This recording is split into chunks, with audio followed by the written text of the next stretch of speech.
Halo guys, Assalamualaikum warahmatullahi wabarakatuh. Selamat datang di Dunia Ronas. Nah, kali ini saya akan mereview sebuah buku, yaitu buku yang berisikan atau ditulis oleh Kiai Haji Hussein Muhammad. Pengantarnya adalah Alisa Wahid. Di sini ada gambar, yaitu presiden kita, presiden yang keempat, yaitu Abdurrahman Wahid atau Gus Dur, yang sering dipanggil Gus Dur.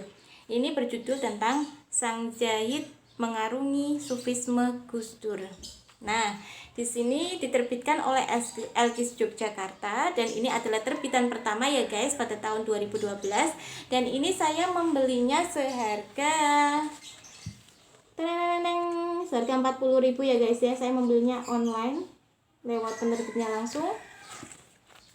Dan di sini adalah buku benar-benar tentang kesederhanaan beliau Gus Dur. Dan buku ini menceritakan bagaimana Sang Zahid Gus Dur ya dalam kesehariannya, bagaimana memaknainya gitu ya guys ya.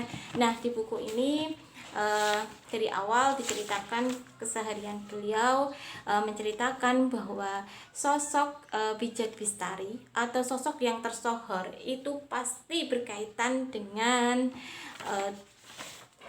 sebuah dualisme yang propaganda, dalam artian dimana dia dikenal, dia dikagumi, pasti dia akan dibenci.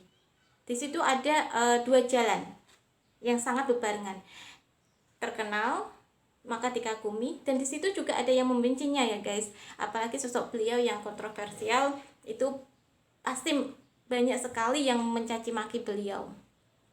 Dan caci makian itu beliau terima dengan senang hati dan tidak merasa membenci atau bagaimanapun.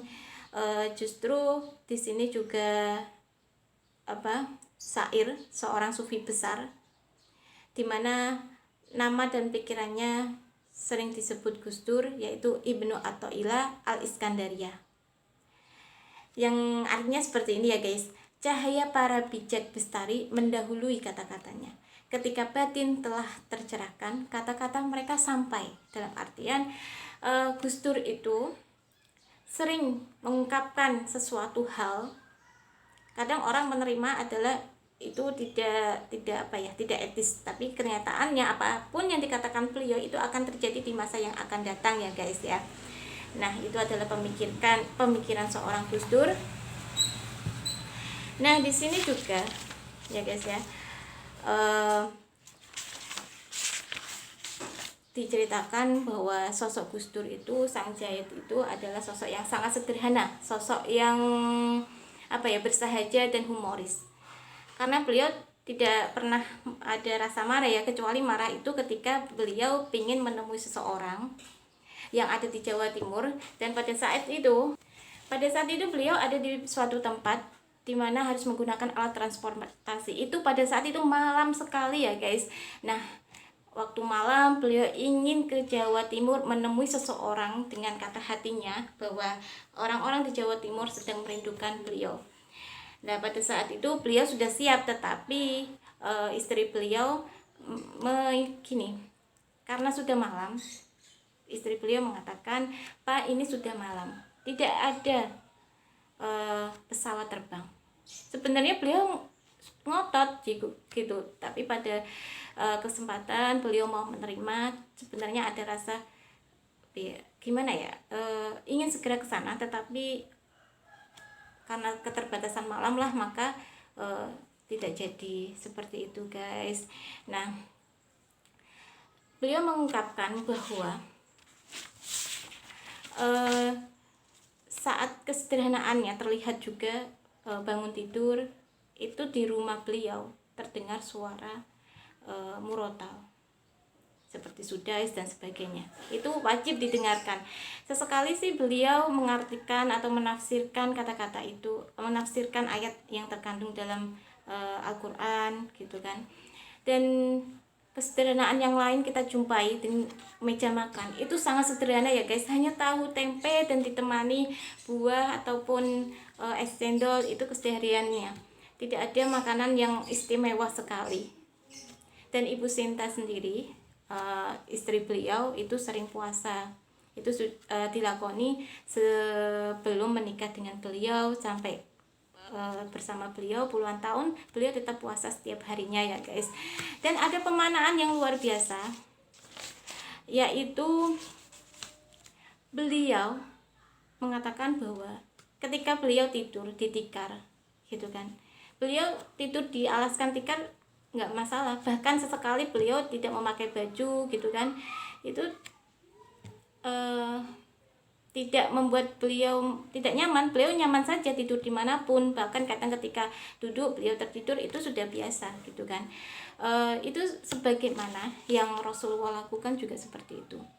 Rasulullah ketika tidur di atas tikar kan, itu ngecap gitu ya, tetapi Rasulullah menolak ketika seorang sahabat menawarkan kasur seperti itu guys.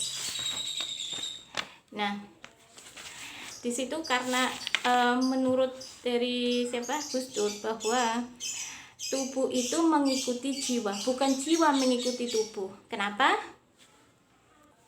Karena tanpa jiwa, bentuk adalah benda padat yang berguna. Karena seorang sufi berkata, ambillah saripati jika engkau seorang cendekia. Kadang kenikmatan tubuh sering melalaikan Tuhan, kata para sufi. Nah seperti itu guys. Ini juga tadi yang diceritakan oleh sahabat seperti ini. Nabi tidur di atas tikar, ketika bangun tampak di tubuhnya bekas cetakan tikar. Aku bilang, Nabi, bolehkah kami ambilkan kasur untukmu? Nabi mengatakan, apalah artinya aku dan kehidupan di dunia ini? Di sini aku hanyalah sebagai penunggang unta yang berenang sementara di bawah pohon.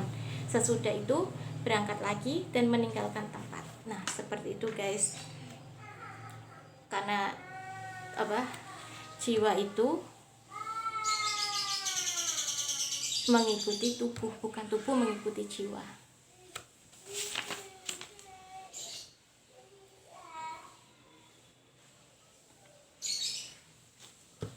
Nah itu ya guys ya. Terus ini pada tahun 2018 menjelang tahun baru, satu hari menjelang tahun baru, ada sesuatu yang sangat membuat orang menangis, bahkan seluruh Indonesia akan menangis ya guys. Di situ adalah, sebentar ya, agak nih.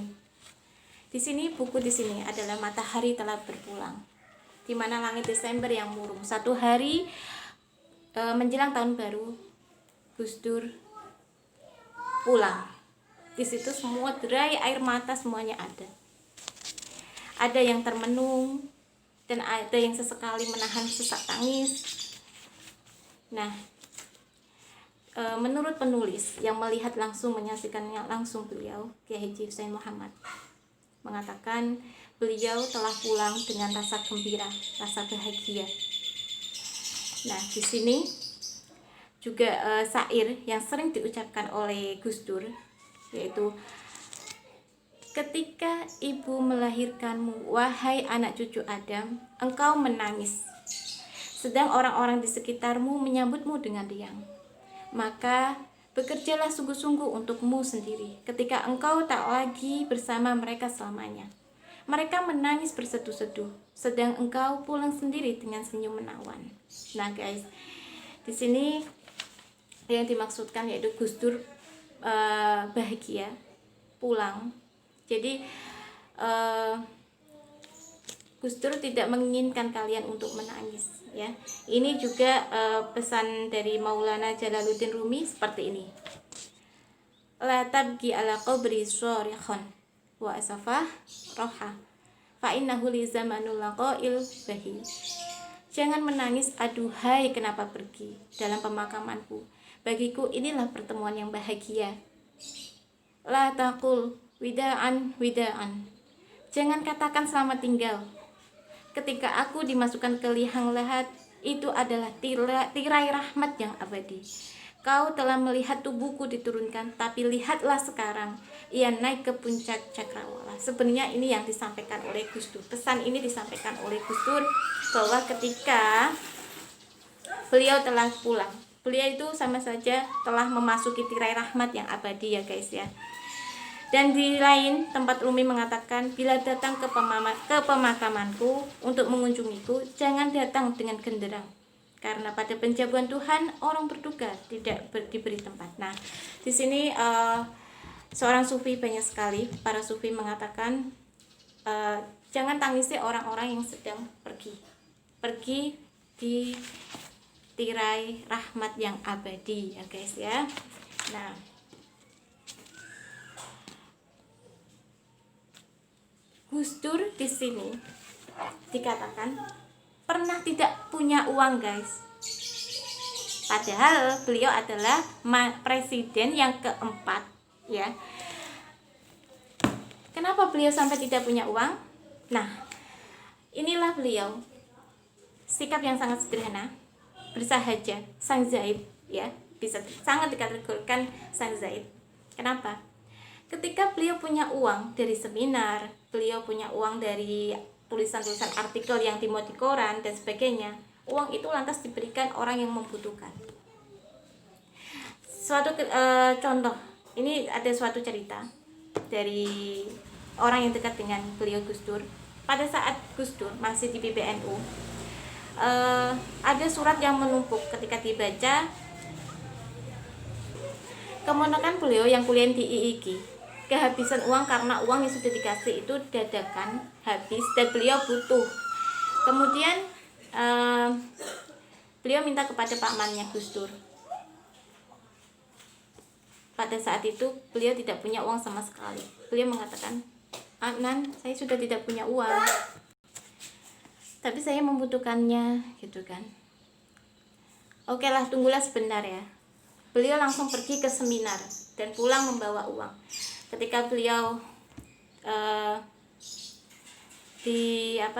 ditanya, "Ini uangnya untuk keperluanmu," tetapi dari keponakannya itu bilang, "Ini cukup seisi amplop ini," gitu kan. Ya sudah, bawalah semuanya. Dan ada surat yang menumpuk itu, beliau membalasnya dengan menyisipkan uang dengan nominal, dan beliau mempercayakan kepada sosok yang dipercaya untuk dikirimkan lewat pos. Setelah itu beliau benar-benar tidak ada uang. Kadang beliau pada suatu acara beliau diundang untuk mengisi sebuah acara, beliau membawa dikasih amplop untuk transportasi, tetapi amplop itu diberikan kepada orang-orang yang mengantarnya. Ini bagikan ke orang-orang yang mengantar saya tadi, transport dan makan. Seperti itulah beliau.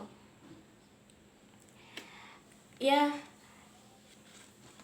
benar-benar beliau adalah sosok sang Zaid ya, untuk hidup sangat sederhana. Dan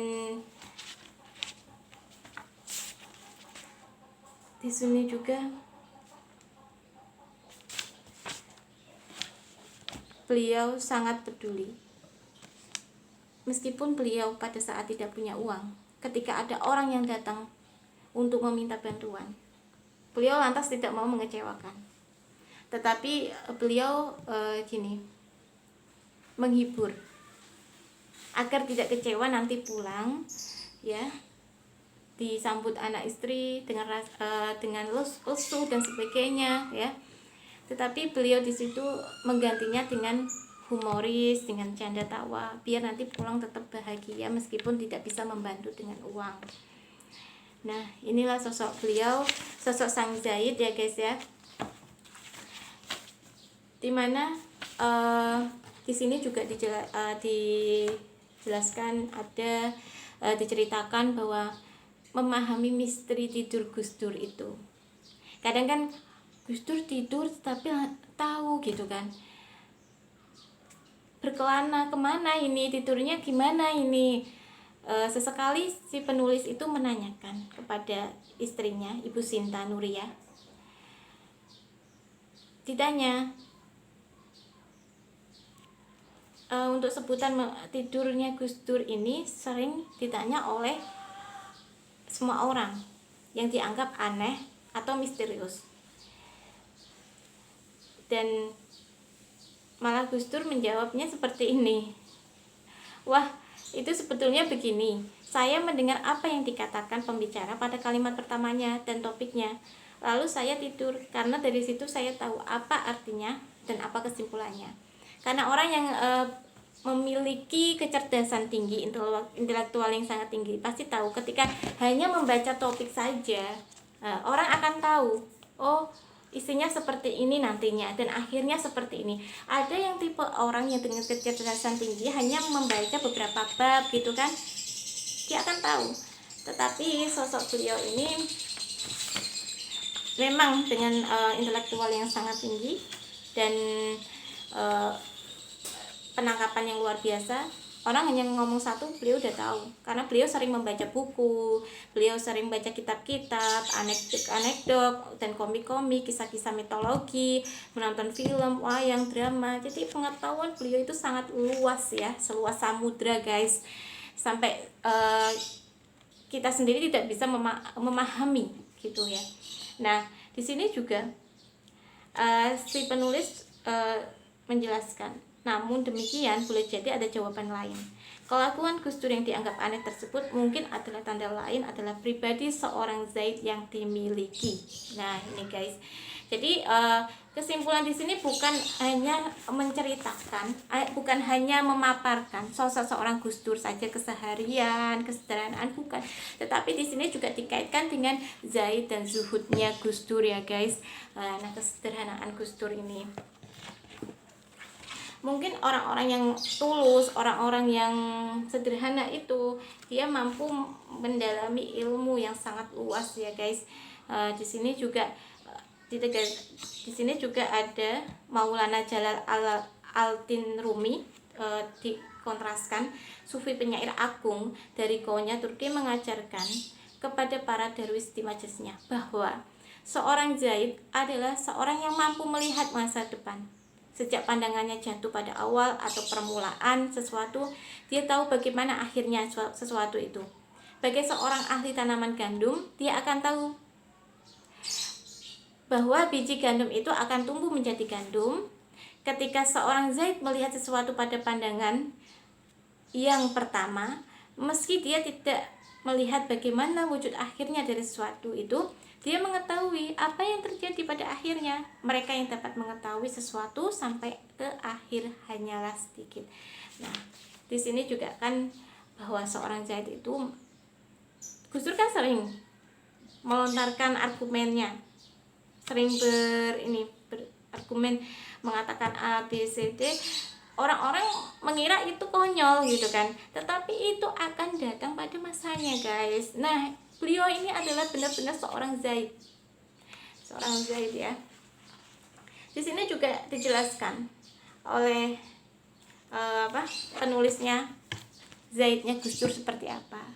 Jadi sosok beliau ya diambil contohnya dan dikaitkan dengan Zaid, pengertian Zaid, dan maka beliau memang benar-benar sang Zaid ya guys, yang mengarungi sufisme Gus Dur.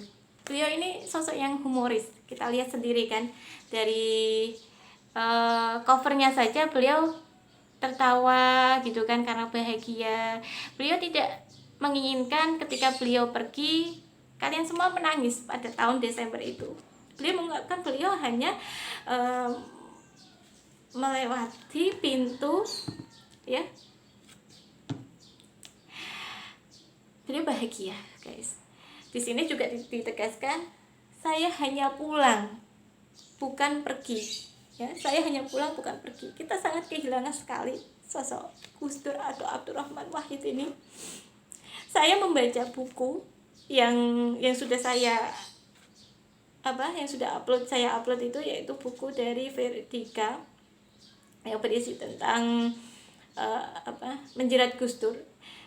Di situ saya sudah memahami bagaimana isinya dan saya kaitkan dengan ini. Saya merasa kehilangan sosok beliau Abdurrahman Wahid dan alhamdulillah saya itu tidak kalau membeli buku kadang tidak jarak gitu atau tidak sengaja berisi tentang Gus Dur semuanya.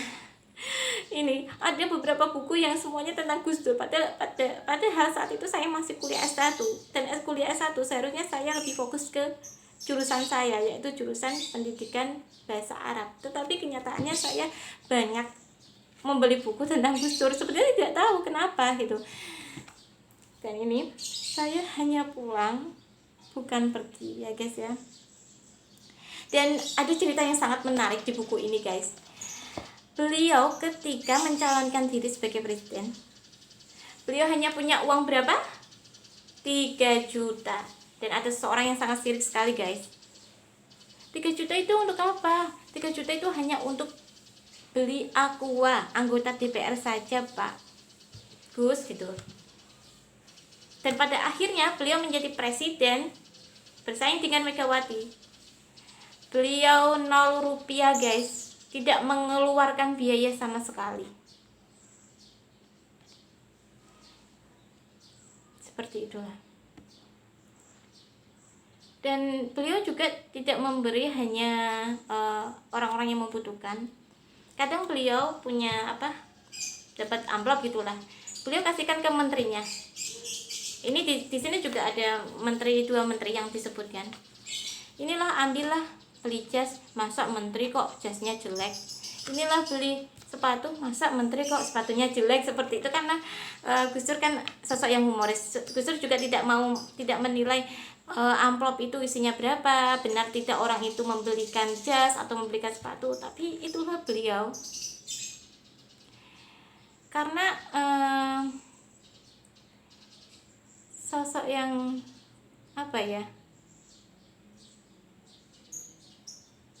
sosok yang luar biasa gitu. Beliau orang yang sang guide guys. Ini ya, ini semuanya tentang Gus Dur sang Zaid. Nah guys, jangan lupa ya, like, komen, subscribe, dan share. Klik subscribe di pojok kanan, klik ya, biar teman-teman nanti akan tahu review buku apa aja yang akan saya review. Dan kalian boleh nulis di kolom komentar ya, untuk membangun kekurangan apa sih dari video ini, biar saya tambah semangat belajarnya, tambah mau memperbaikinya gitu ya guys ya. Jangan lupa like, comment, subscribe, dan share ya guys, karena dengan begitu saya akan lebih bersemangat untuk kreativitas lagi, lebih berinovasi lagi, lebih semangat belajarnya ya guys ya. Nah gitu dari saya. Assalamualaikum warahmatullahi wabarakatuh. Bye bye.